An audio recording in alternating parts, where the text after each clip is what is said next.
thanks for being so punctual to all those folks who already joined. Yes. Nick, we are trying to set the mood. Last music. Thanks, Juan. All right. We'll let folks trickle in a little bit more. I'll just kick this off with a couple of shout outs to contributors, and then we'll talk about the release overview, and then a little bit of ArgoCon. So the release overview will have a bunch of demos, so we'll get into those. Hopefully more folks have joined by then. Let me just turn down the music here. Boop. So yeah, quick shout out first to @man. Nice GitHub username as well. Just a couple of fixes that went into the latest release, especially a log formatting fix for some JSON logs. So thanks a lot for opening up these PRs. And then before that, a really helpful fix for Git cloning. Thank you so much. And next shout out to Smile Luobin. Found some really helpful fixes to make on the retry logic, and then also an exit handler issue with the execute DAG task. So that was helpful to fix that. So appreciate the contribution there. We have a lot of chores to do on the project. So quick shout out for chore support from Ian McGraw at Arthur AI. Thanks for helping us upgrade the Kube Open API and ensure we minimize any vulnerabilities there. Not an insignificant chore, so thank you. And one last shout out to a new contributor, Ezekiel Munz. Congrats on this first PR on the project. Another lifecycle hook bug from 3.3 that you found a fix for. Nice work. And if anybody else wants to open up their first PR, we're here to support. Grab a good first issue on the issues on the repo, and we'll get you linked up with a mentor or someone who has more experience on the project to get your PR over the line. Nice work to these contributors. So yeah, we'll transition into the v3.4 release overview. And I'll just pull back into the Google Doc here. So we have a few demos today. Artifact garbage collection. Dillen, thanks for kicking it off for us. And since Dillen worked on a couple of archive workflow retries and resubmits, he'll demo those as well. And then we'll come back to Artifact Viz after another demo by JP. And we'll do Q&A, a larger Q&A at the end. We can pause after each demo to do a couple of questions, short questions if anybody has them. And then we'll wrap everything up today with a preview of the ArgoCon talks related to workflows. And yes, thanks everybody for adding your name down here. We'll get those approved like this. And yeah, want to make sure everybody's recognized for coming. So Dillen, if you're ready, I can turn over my screen to you. Yeah, I'm ready. Okay, cool. Go for it.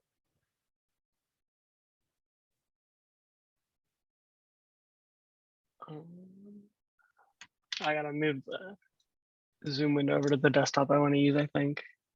1 second.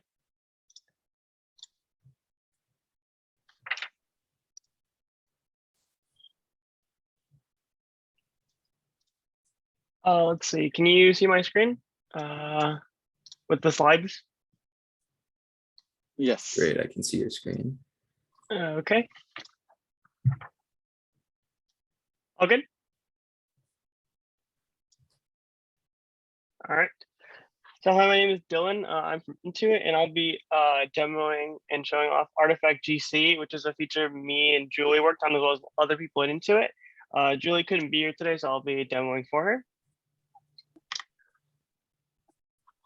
So really quick, we can go over what are artifacts. So artifacts are just output files that can get produced by steps in a workflow. They're usually stored in online storage containers like S3.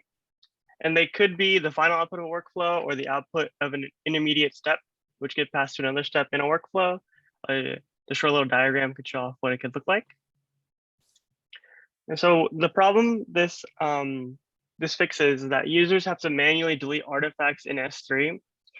These artifacts can get very large and take up unnecessary space in storage, and users will have to keep paying for the storage. And it's a hassle to have to go through and manually delete them. Unlike workflows, which get deleted automatically with garbage collection. So the solution is to introduce Artifact GC, which lets you configure your workflow spec to automatically delete artifacts on 2 conditions: when an artifact completes or when an artifact is deleted. You can also specify never, so that your artifact will always stay. So currently this is implemented for S3. This is a little outdated because actually we just found out we can also use this for Azure. And so there's multiple issues on GitHub currently to work on the other storage solutions to implement GC4. And so the pods that do Artifact GC will just start up in the user's namespace. And so you can also specify annotations or service accounts for specific pods to access your buckets in S3. Most of the time, this is not going to have to be used because the S3 bucket you use, or sorry, the annotation you use to create your artifacts is the same as the one you get into your bucket. But we gave this option just in case you need to specify it exactly. So now I can do a demo. This is the YAML I will show off. So for this demo, we're going to be submitting this workflow with 3 different artifacts. As you can see, the first one is temporary artifact on deletion. So when we delete the workflow, we're going to see that this artifact will be deleted from S3. We have a temporary artifact on completion. We specify that this workflow will be deleted, or this artifact will be deleted on workflow completion. So we shouldn't see this in the S3 bucket when we submit the workflow. And finally, we have this keep this artifact specified as never, so it will never get deleted. So even if we delete the workflow, it shouldn't be deleted unless we manually delete it ourselves. So I'll just submit the workflow through the CLI. And on workflows, you can see it's loading.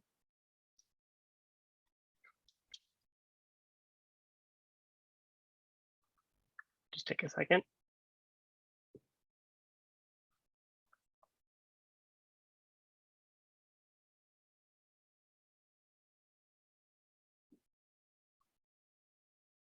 All right, and we can see we have our 3 artifacts here. If we go into min.io, we can look at our bucket. You'll see that we only have 2 artifacts. So the one that was meant to be created, deleted on completion is gone already. And we have our deletion artifact and our keep this artifact. And so now if I were to delete this workflow here, and we wait just a second, the artifact is gone. And so that's how it works. And that's it for the GC demo.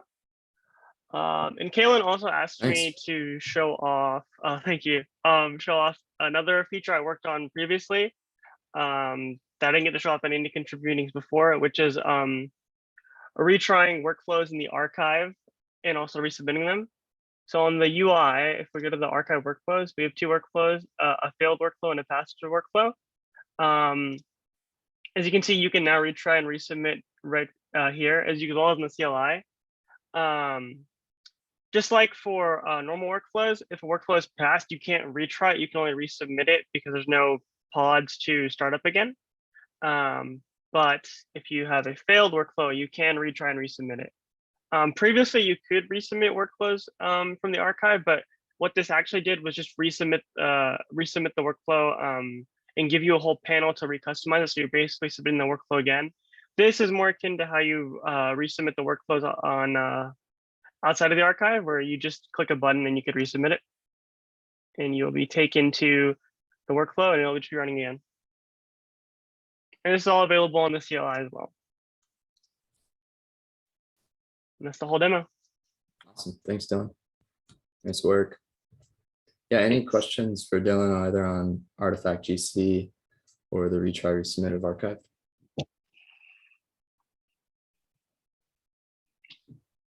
All right, and we'll do Q&A a little at the end too. So yeah, next up, JP, if you're ready, you can take over as well. Another archived workflow feature that was very much requested by users. Sure, happy to. Thank you, Galen. So before I begin, I want to shout out Isitha Subasinghe, who is a member of our team who contributed this feature. He is unfortunately taking an exam right now, so he cannot join and demo it. So thank you, Isitha. I'll go ahead and start sharing my screen. All right. Can everyone see what I got? You should be able to see the Argo Workflows UI. Good. All right. So what I'm about to demo is a pretty often requested feature, is that links to workflows. If you were to like hit that link and the workflow has been deleted and sent to the archive, would kick you like an error instead of just like gracefully handling that situation and passing it into the archived workflows. So we're going to demonstrate that real quick by submitting a new workflow. We'll use this default sparkly Puchenheimer, which I'm not quite sure what a Puchenheimer is, but I really like the generated name. And we'll move this TTL strategy to be, instead of 300 seconds after completion, 3 seconds after completion. So that will clean up the workflow from the workflows list after 3 seconds. So we will submit this guy. First, I'm going to go ahead and copy the URL.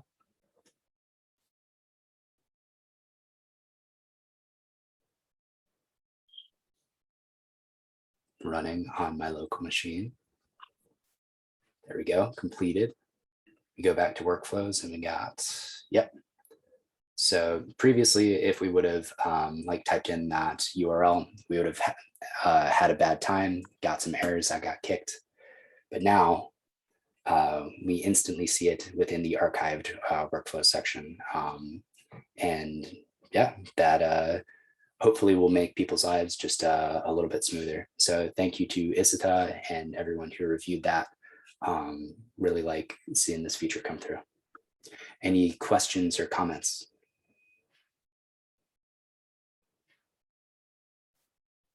All right, I will assume that is a no and that this demo was resoundingly clear. So Will back to you, Galen. No, got one. Yeah, I have one quick question. So will that API rerouting is happening on the UI or in the API server? I think it's happening on the server, but I'm not sure. Give me 1 second to check the PR. Because mainly that in the UI, mainly the people mostly like they won't copy that URL, but in the API server they will construct the URL and send it to the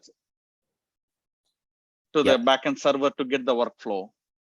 Got it. Yeah, I am seeing it, at least right now, is done on the UI side. But if we need to, we can definitely submit another PR that does it on the backend server side. Okay. Yeah, I will work it out with you and Sachita. Awesome. Thank you so much. Yeah. But it's a really good feature. I can see that. Thank you to Isitha. Yep. Awesome. Thanks for that demo, JP. The last demo we have is from Alex Collins.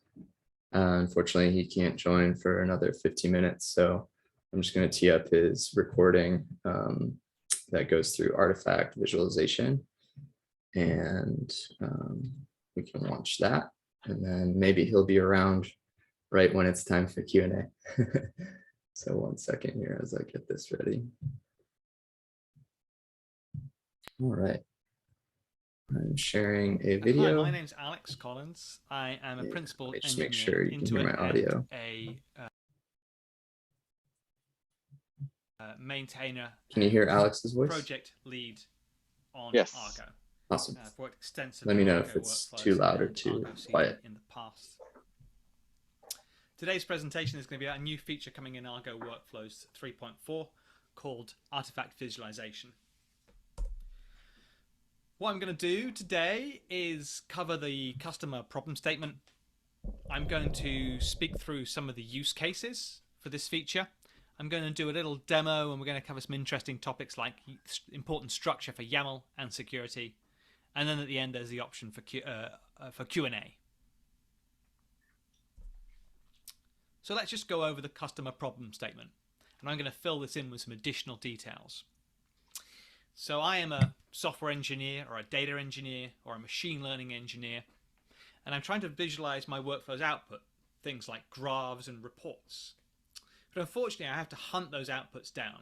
I've got to go into the user interface and click several levels to find them, or I have to go into my storage and find them there. Potentially, I might even need to build some special tooling to do this. And this is all because Argo doesn't treat, in versions prior to v3.4, artifacts as really a very much first-class citizen. It doesn't bring them into the user interface.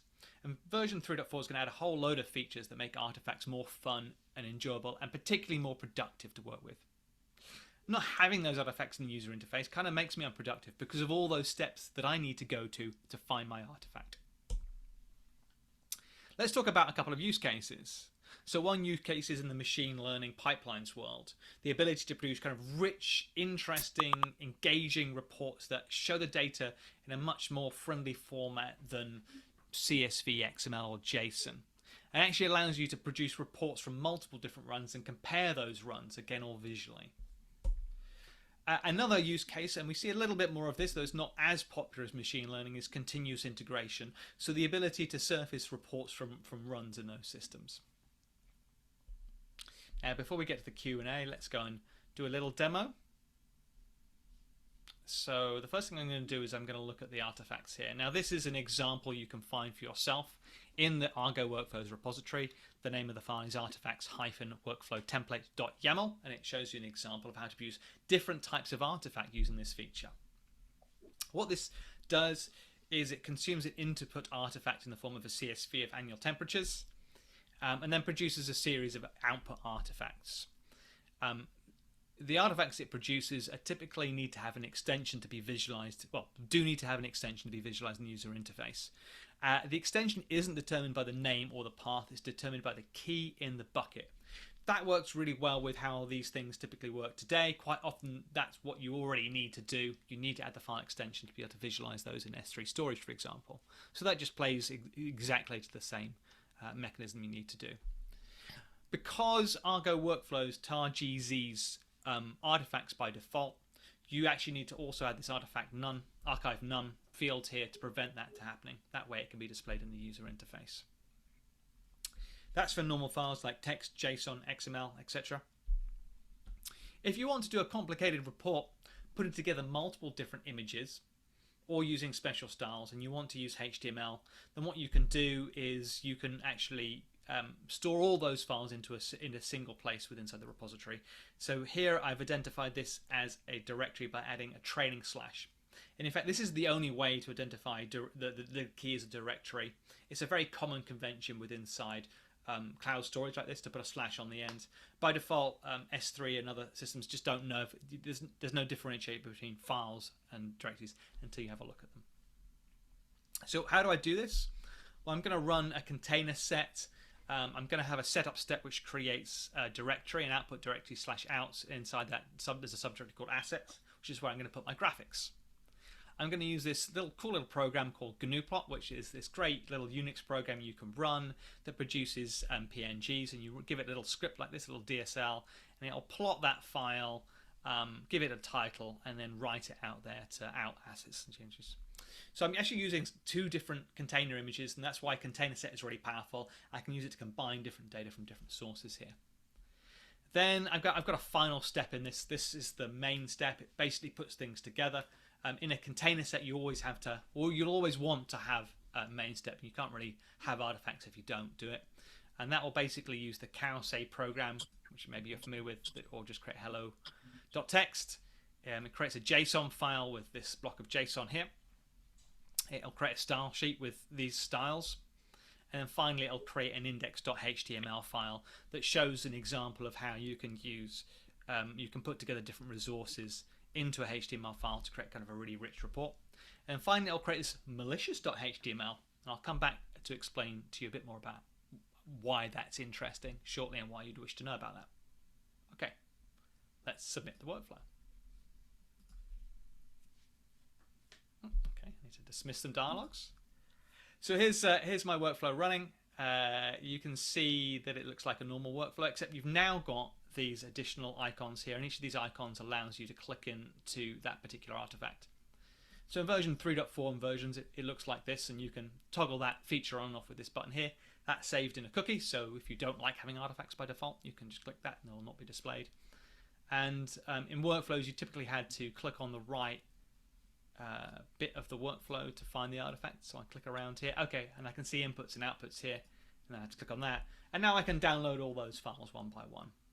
And you can see it's probably going to take me a couple of minutes to download all their files. Kind of slow, kind of unhelpful. But what does it look like if I have this? Okay. So now I've got these here. I can just click on the artifact. The first time I use this, I'm going to get an informational panel. And this informational panel's purpose is to really highlight that the Argo server is typically running in a system namespace, but workflows typically run in a user namespace. And for security reasons, it's quite possible that that system namespace isn't able to read and write data from that user namespace. Now, why would it want to do that? Well, typically in the user namespace, you're going to have secrets that contain client ID and client secret that allow you to connect to the storage system, and that it might not be possible to yet. Or you might be using some annotations like these kind of EKS role arms that you need to have annotated on the pod for it to assume that role. Now these probably don't exist on your system namespace, so you may need to work around them. There's a couple of workarounds for this if it doesn't work for you. The obvious one is to deploy an Argo server within inside the user's namespace with the configuration, or you can run from the CLI Argo server. That server will run your desktop. It'll use your kubectl configuration to connect to your system, to your namespace, and then you'll be able to do it. So there's some very straightforward ways of working around that. Perhaps they should be documented. I didn't do that. Okay, I just click continue, and I won't see that dialog again. It's gone. Now I've got a new panel that's appeared on the right-hand side here. The top bit just tells me it's the text file that I was looking at. The second line here, it's just a unique name for that particular artifact, and that allows you to create in workflows where an output artifact becomes an input to a next step, that will become connected in the graph. So you'll see how artifacts flow between different steps of the workflow. Maybe I should show that. The artifact will automatically be deleted shortly before the workflow is deleted. Shortly after the workflow is deleted. So that just lets you know this is the new feature coming as well in version 3.4, the ability to automatically have artifacts garbage collected from your storage for saving money after the workflow has run. You obviously got a normal download link, so you can just download that. And finally, there's a give feedback link that allows people to give feedback on this particular feature. I'm hoping that this will encourage people to comment or ask for new changes to it. It'll also enable users to raise issues, and they don't have to go through a system admin. They can raise those issues directly in the Argo repository. That's a text file. Now a JSON file can also be displayed, and actually we had some additional secret source of JSON, a bit of syntax highlighting, so you can see that, and I hope you enjoy that additional little cherry on the top there of that feature. Now CSS isn't supported by default. We polled our users and we asked them what are the most important file types to you to display. They said text, JSON and HTML. So those are the key file types we support. However, maybe you do want to see it. If you want to really see it, you can click show anyway, and that'll just show it. I'm just going to talk about TGZ. So this is a file that's TGZ'd. There is no override for this. So you can never see files that have been TGZ'd. And it gives you a little bit of explanatory text there saying artifact cannot be shown because it is a TGZ. Now, if you remember from early on, it's really important in your workflow to set archive code on none in the YAML to be able to see it. And that should be a reminder for you. I talked a bit about HTML, and here is the report. Now again, we can see in the identifier for this, it's got a trailing slash on it. You can see that there. That identifies it as a directory, and that the code is smart enough to load that as a directory file. Now inside that directory is a file called index.html and two other files underneath it, assets, as we talked about earlier, which is the graph and the style sheet. And you can see here that this has been styled with a nice sans serif font, which I quite like. And then there's a little graph here. And this is great. It just allows you to compose all the bits of your report and stick them together in a HTML file, which you can ultimately print out if you want to.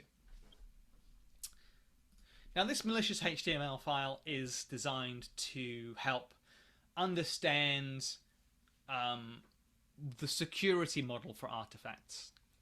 Now, web security is quite challenging. You know, when OSWAP talks about security issues, they obviously focus on OSWAP top 10 issues. This feature by default does not allow any of those HTML files to run any JavaScript. The reason for doing this is because it is possible to for a malicious user to share a link to a malicious workflow, in fact a malicious file, and that file opens up in the browser, and it's at that point it's in the same JavaScript and host namespace that the user's in. Because it's in that same space, it can access that user's cookie. Because it can access that user's cookie, it can make API requests. So it is technically possible to create a HTML file that one user shares with another user to do that. And by setting the content security policy, we actually prevent that kind of issue from happening at all. Now, you can unbuckle that seatbelt if you want to, and that's probably not a bad idea for many users if you want to use JavaScript. I've got some kind of smart JavaScript workarounds that allow you to do some really clever and interesting stuff if you would like to do it. We can have a little look. Now, I'm going to run this CI example. It might just fail immediately, in which case I'm going to finish this presentation and we'll move on. So this CI example uses cache store and cache restore to get some artifacts from storage. It clones the repository. It does, I believe it does go mod download, I think, to get those artifacts. It performs a build of the software, so it does a very basic CI pipeline. And at the end of that pipeline, it's going to output an artifact. Okay, it's going to run some tests, and then it's going to output an artifact. I'm hoping you guys will be very impressed by this. Here we go. There's my test report. It's just saving those artifacts there. So this opens up there. And there you go. You can see that my test report appears in the sidebar there, which I think is pretty cool. I don't know about you.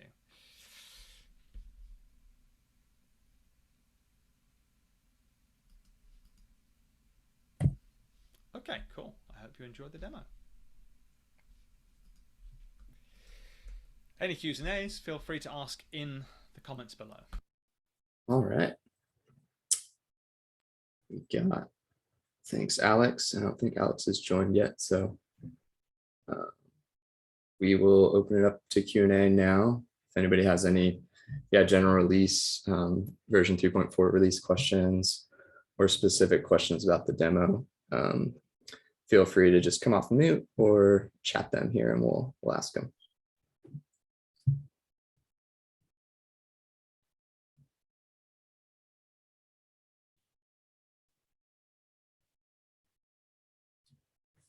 Any questions? Okay, I guess no questions.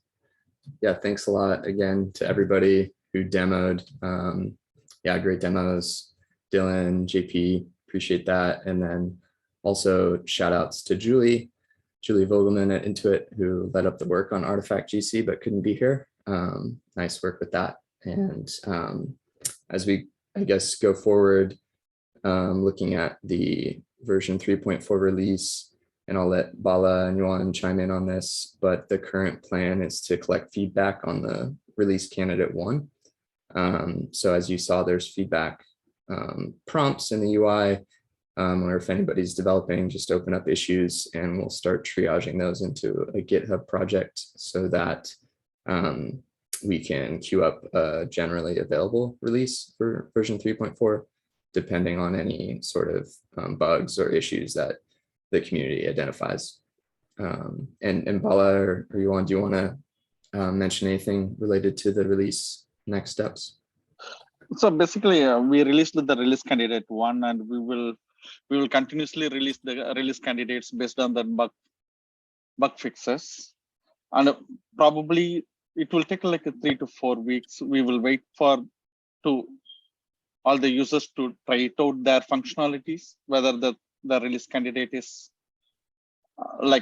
there is no side effects. Probably if the bugs are reduced, then we will go with the GA. I'm kind of timeline I'm looking for, like a GA is like a September 1st week. Probably we will give like 3 weeks to the user to try it out.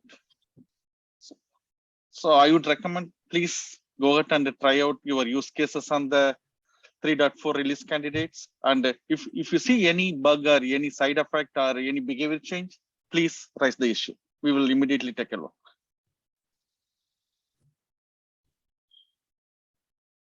Awesome. Thanks, Bala. Mm-hmm. Yeah, any other last chance for questions, I guess, here for 3.4? Right on. So yeah, to wrap this up then, we'll just take a quick look at preview of ArgoCon 2022 coming up in September. So we actually have a Argo Workflows track, as you're probably aware. The link to this is in the community doc. So several great talks here. Yeah, kicking it off with an ML use case by Juan at Acuity, Andre at Apple, and then a couple other notable talks. Bala, who's on the call, has a talk with Derek Wang, the events maintainer and project lead as well. Looking forward to that one. And there's quite a few other awesome talks here related to workflows. So look forward to seeing you there, hopefully in person in Mountain View, but if not, we'll see you virtually. The link to sign up is here for attending. And then there's also workshops on either side of the 20th, the day of the conference. I think there is a 0th day. There is a 0-day ArgoCon, which is happening on a Intuit office. There is a bunch of workshops are going on, like Argo CD workshop, Argo Workflow 101 and 201 workshops, and you can meet like all the maintainers and talk about the roadmaps and everything. Thanks. Yeah. Yeah, so those are added on workshops. As you're registering, you would select and select those for whichever you want to attend. So yeah, that wraps it up for the community meeting. I guess last chance, if anybody has any other business or announcements, happy to talk about that. Does anybody have any other business? Ken, you got through the video okay? I think so. Hey, Alex, thanks for hopping on. I guess I did too late in the end. Never mind. Yeah, no worries. Alex, thanks for joining. Yeah, I guess that's a good opportunity to ask for any other Q&A for Artifact Viz in the UI if anybody has it. Cool. Yeah, thanks, Alex, for creating that video. I think we were able to play it and everybody could watch it there. Great. Well, we'll see everybody next, likely at ArgoCon in September. Have a good day, everybody. Thanks. Thank you, guys.